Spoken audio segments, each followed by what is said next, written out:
Eu queria que você abrisse a palavra do Senhor no Evangelho de Jesus Cristo, escrito por Lucas, capítulo de número 14. Lucas, capítulo de número 14.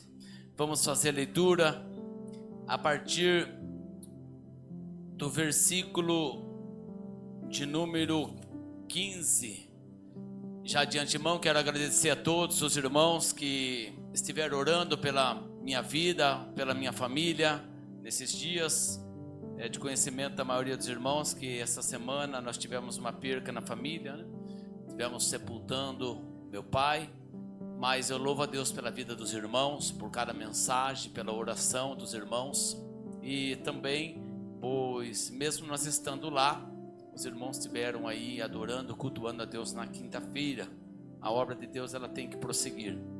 Capítulo de número 15, capítulo número 14, verso número 15, diz assim: E ouvindo isto, um dos que estavam com ele à mesa disse: Bem-aventurado o que comer pão no reino de Deus. 16. Porém ele disse: Um certo homem fez uma grande ceia e convidou muitos. E à hora da ceia mandou o seu servo dizer aos convidados: Vinde, que já tudo está preparado. E todos a uma começaram a excusar-se, e disse-lhe o primeiro: Comprei um campo e importa ir vê-lo, rogo-te que hajas por escusado. E o outro disse: Comprei 5 juntas de boi e vou experimentá-los, rogo-te que haja por escusado. E o outro disse: Casei-me com a minha esposa e portanto não posso ir. E voltando, aquele servo anunciou essas coisas ao seu senhor. Então o pai de família, indignado, disse ao seu servo: Sai depressa pelas ruas e bairros da cidade e traze-me aqui os pobres, aleijados, mancos e cegos. E disse o servo: Senhor, feito está como mandaste, e ainda há lugar. E disse o Senhor ao servo: Sai pelos caminhos e valados, e força-os a entrar, para que a minha casa se encha. Somente aí, volta esse versículo, vamos ler esse último versículo, versículo número 23, toda a igreja juntos. E disse o Senhor a seus servos: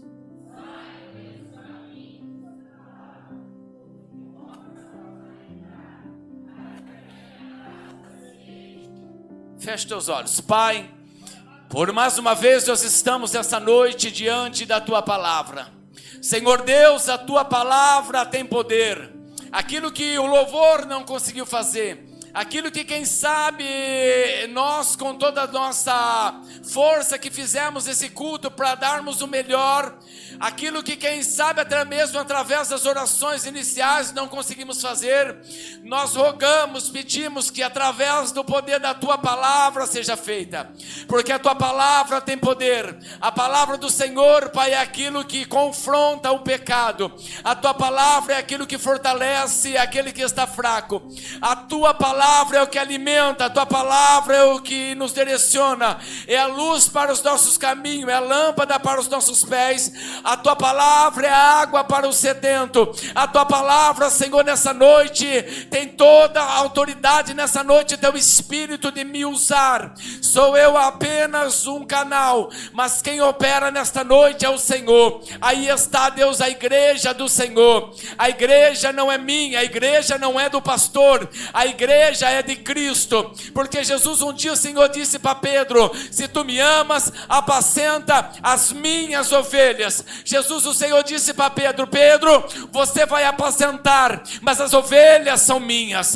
O rebanho é do Senhor, as almas é tua, Pai, e o Senhor conhece cada uma delas. O Senhor sabe a necessidade de cada uma delas. Senhor Deus, que a Tua Palavra venha encontrar uma terra fértil nessa noite e que possa produzir frutos em nome de Jesus. Amém e amém, Jesus. Irmãos, pode se assentar, se assente aplaudindo ao Senhor. Aplauda Ele, Ele merece toda a honra, todo o louvor e também toda a glória.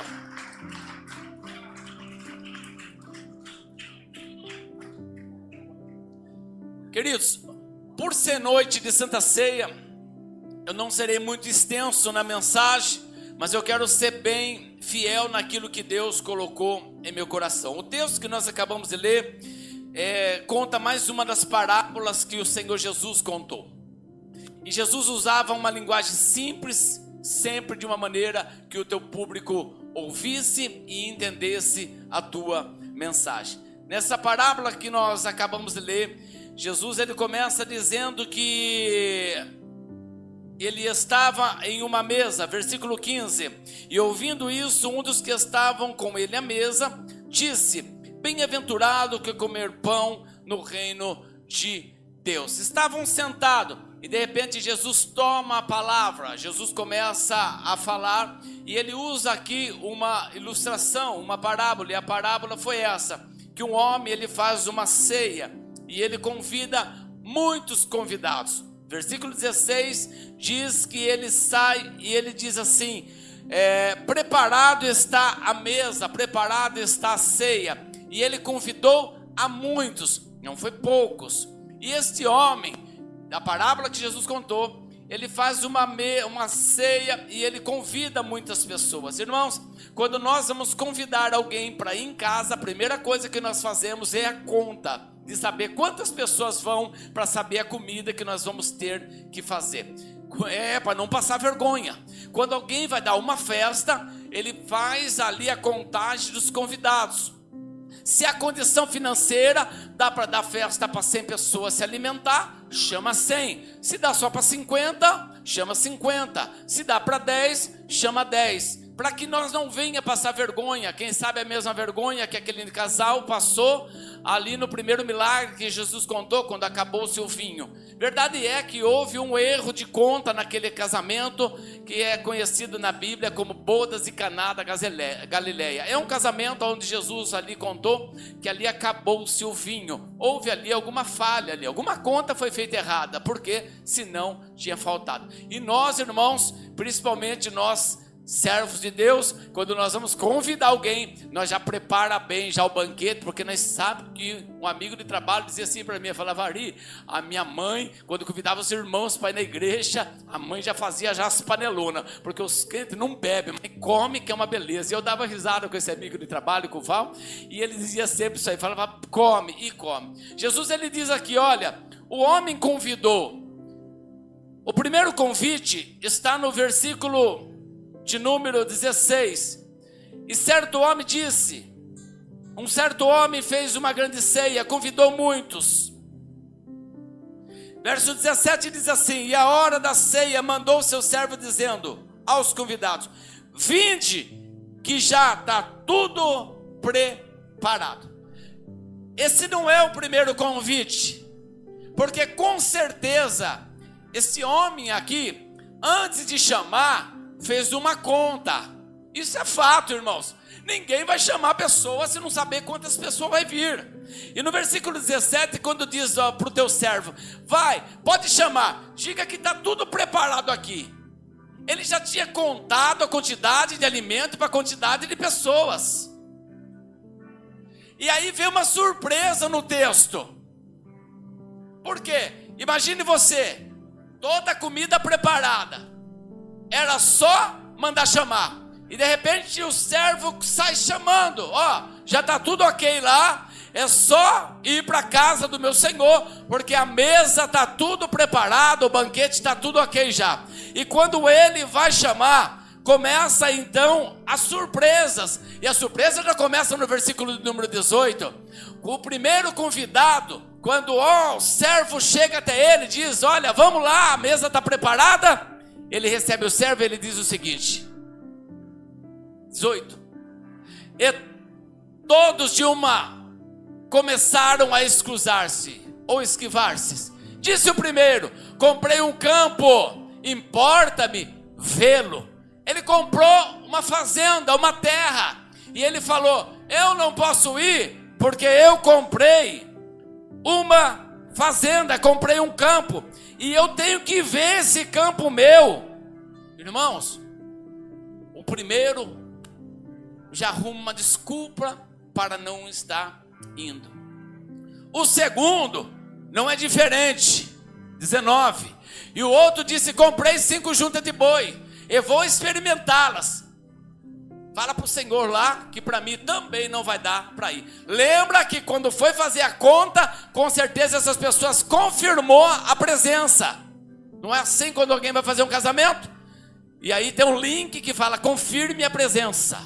E a pessoa confirma a presença. Quando confirma a presença, se for pagar ainda um restaurante, se for pagar, vá a pessoa ou não, tem que pagar. Se pagou para 100, se for 90, vai pagar para 100. Veja como é sério isso. Deram uma palavra que ia. Mas o primeiro disse que comprou um campo, não pode ir. Comprou uma terra. O segundo falou: eu comprei também uns bois para trabalhar. Eu tenho que experimentar ver se esses bois são bons de trabalho. Vai no terceiro, e o terceiro diz assim, 19, 20. E o outro diz: eu casei, a minha esposa e eu, nós não podemos ir, porque eu casei, não posso ir. As 3 pessoas arrumam uma desculpa para não ir para uma festa que quem sabe haviam dado uma palavra que iriam. O versículo de número 21 diz que o dono da festa, o que convidou, fica indignado. E voltando, aquele servo anunciou essas coisas ao Senhor. Então o pai de família, indignado, claro que indignado, porque as pessoas deram uma palavra que iriam e depois falharam com a tua palavra. E eu orava nessa tarde nesse texto, e eu passei a tarde orando e buscando de Deus uma palavra em cima desse texto. E quantas pessoas não caem no erro dessas 3 famílias? A primeira comprou um campo, não posso ir. Fala do material que comprou. Por causa do material, não posso ir sentar na mesa com meu Senhor. Não é o problema nós buscarmos o material, irmãos. O que eu não posso inverter os valores é deixar a obra de Deus por causa dos bens, por causa dos materiais. O segundo diz: olha, eu comprei uma junta de boi, eu tenho que trabalhar. Não é errado, irmãos, eu trabalhar. O que eu não posso é priorizar o trabalho e eu deixar de atender a mesa do meu Senhor por causa do meu trabalho. O terceiro foi por causa da família. Não é pecado você cuidar da família, pelo contrário, nós priorizamos muito a cuidar da família. Mas quantas pessoas por conta da família acabam deixando de ouvir a voz do seu Senhor? Mas um dia fizemos uma promessa, um dia entregamos a vida para Jesus, um dia dizemos nós vamos ser fiel a Ele. Quando está na dificuldade, tudo na bênção, às vezes, irmão, nós esquecemos das promessas que nós fizemos para o Senhor. Esses 3 homens aqui negam ao chamado de alguém que um dia eles fizeram uma promessa. E eu quero que você feche os teus olhos agora. Bem rápido, feche os teus olhos.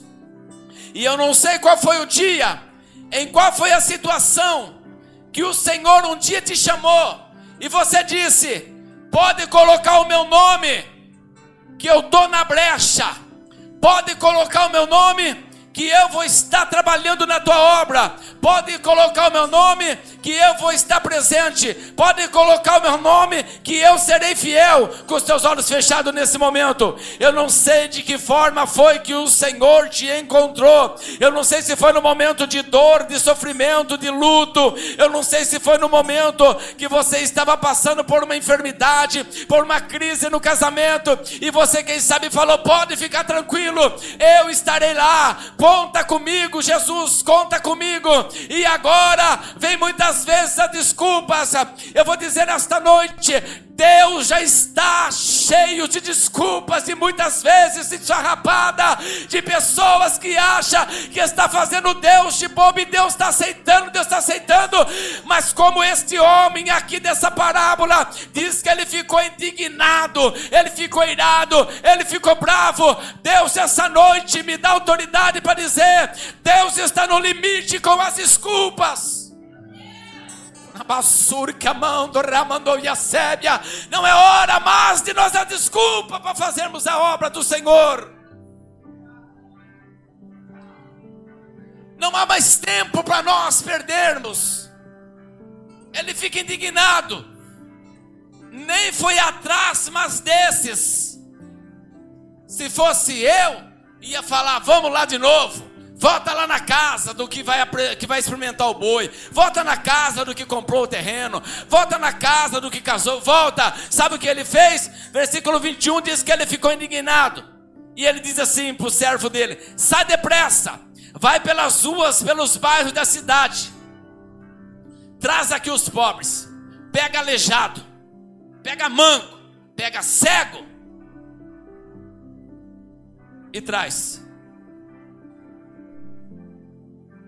Irmãos, isso é sério. Não precisa nem entender muito de Bíblia. Se nós não atender o chamado, tem alguém lá fora que vai atender. Cego, manco, pobre, aleijado, eram pessoas que eram excluídas nesse momento. Sabe o que o homem falou? Jesus está falando: se vocês que está tudo certinho não quer, eu vou pegar um povo lá fora cheio de problema para colocar para sentar na mesa que era seu lugar. Irmãos, não adianta. Se nós não aceitar o chamado de Deus, tem um povo lá fora que está orando nesse momento, quem sabe em uma biqueira, que está orando no boteco, que está orando numa casa de prostituição, falando: Jesus, me dá mais uma chance, me tira daqui. Eu quero dessa noite que você entenda que se nós não fazer, alguém que está lá fora vai tomar o nosso lugar. Mas Deus está falando dessa noite: aquele lugar que é seu, aquilo que é para você, é para você. Não abra mão daquilo que Deus colocou nas tuas mãos.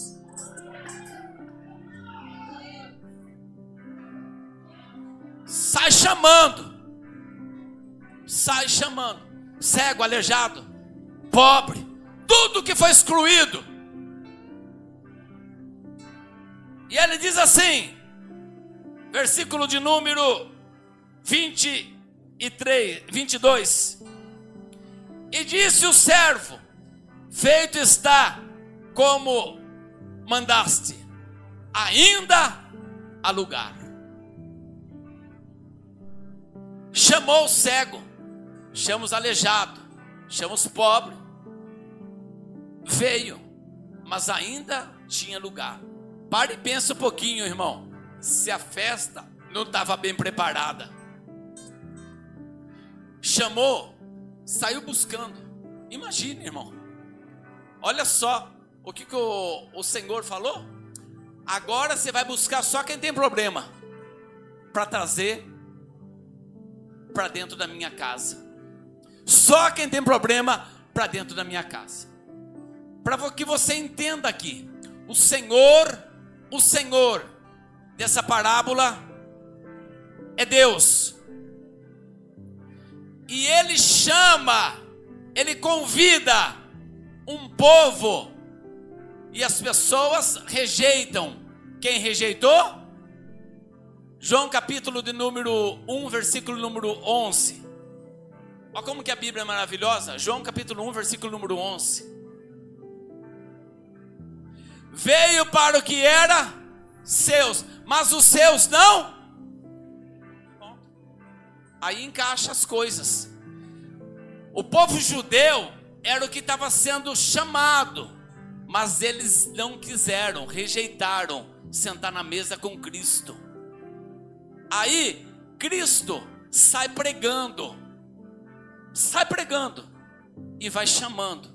Jesus chama, junto os discípulos, juntou muita gente. Só que volta lá, Lucas capítulo 15, verso de número 23. Ele continua, Jesus dizendo ainda, quando o homem diz para ele, ainda tem lugar, ele continua dizendo assim, e disse o Senhor ao seu servo, sai pelos caminhos e valados, e esforça-os a entrar, para que a minha casa se encha. Sai pelos becos, pelos valados, força-os a entrar. Quando nós fazemos o apelo, a palavra apelo dá esse entender de forçar alguém a aceitar Jesus. E é isso, é esforçar. Hoje, irmãos, nós precisamos entender que nós precisamos às vezes nos esforçar para que alguém venha entregar a tua vida para Jesus. E quando esse homem diz aqui, olha, sai agora, vai aí pelos becos e valados, você busca tudo, esforça agora, esforça para entrar na minha casa. Irmão, esforça. Alguém da tua família não quer saber de Cristo, mas você tem que esforçar. Não é sempre, convidei, não quer ir, não venha. Não, é força essa pessoa, irmão. Está na Bíblia, é bem claro o texto. Olha, disse o Senhor a seus servos, sai pelos caminhos e valados e força-os. Força-os. Pastor, marido não quer vir na igreja. Força-os. Pastor, está contrariando a palavra, que não é nem por força, nem por violência. É força-o, é se esforça, é não abrir mão assim, irmão, por pouca coisa. O filho não quer vir para a igreja, a filha, força-os a vir. Você acha que se dependesse às vezes do meu filho, ele estaria aqui hoje, o Tiago? Não, é que um dia eu forcei-o a estar na casa do Senhor. Irmãos, às vezes alguém está falando assim, se me esforçasse, eu vou ir. E muitas vezes nós não esforçamos. A palavra do Senhor diz que quando esse homem diz assim, olha, força-os a entrar, é o terceiro chamado. Então vamos lá, o primeiro chamado foi para os judeus. Deus usou os profetas, irmãos. Os profetas pregaram, foi o primeiro chamado. Eles rejeitaram. Jesus vem agora fazendo o segundo convite, quando ele sai pregando. E o terceiro convite? Não tem mais profeta. O terceiro convite, não tem mais Jesus na terra. E quem conhece a Bíblia já sabe. Quem faz o terceiro convite? O Espírito Santo. E é Ele que está fazendo para alguém nessa noite. É o Espírito Santo que está falando nessa noite para alguém. Está na hora, Ele está chamando. Este homem diz aqui, olha, está preparado, eu quero que a minha casa encha. Por quê? Porque o que me entristece nesses dias, irmãos, é passar em frente de uma adega, é ver uma adega cheia e ver uma igreja vazia. Que é que tem mais atrativo em uma adega que não tem dentro da igreja, irmãos? Não estou me comparando com aquilo, não. Eu estou falando que é que tem que ir lá, chama mais atenção. Que aqui, irmão, tem menos. Um dia alguém falou assim, tem muita igreja no Bosque do Lenheiro. Sabe o que eu falei para essa pessoa? Tem muito boteco e biqueira aqui, precisa abrir mais igreja. Quanto mais bar fechado, mais famílias restauradas. Quanto menos pessoas bebendo, menos mulher sofrendo violência doméstica. Quanto menos jovem das drogas, menos jovem morrendo na criminalidade. Quanto menos jovem na droga, menos jovem na cadeia, sofrendo humilhação naquele lugar. Quanto mais mulheres na igreja, menos prostitutas da cidade, sofrendo humilhação. Porta de igreja aberta é isso, é esperança para esse mundo pecaminoso. E alguém diz, pastor, não tem mais esperança para esse mundo. Há esperança para esse mundo, e a esperança ainda se chama Igreja de Cristo na terra. Vinde, ainda tem lugar, a minha casa ainda não se encheu. Essa semana, na quarta-feira, eu estive na casa onde meu pai estava, do meu irmão, em Rio Claro. 78 anos eu esperei para aquele momento. Aliás, 78 não, né? Que eu não tenho 78. O pai tinha 78.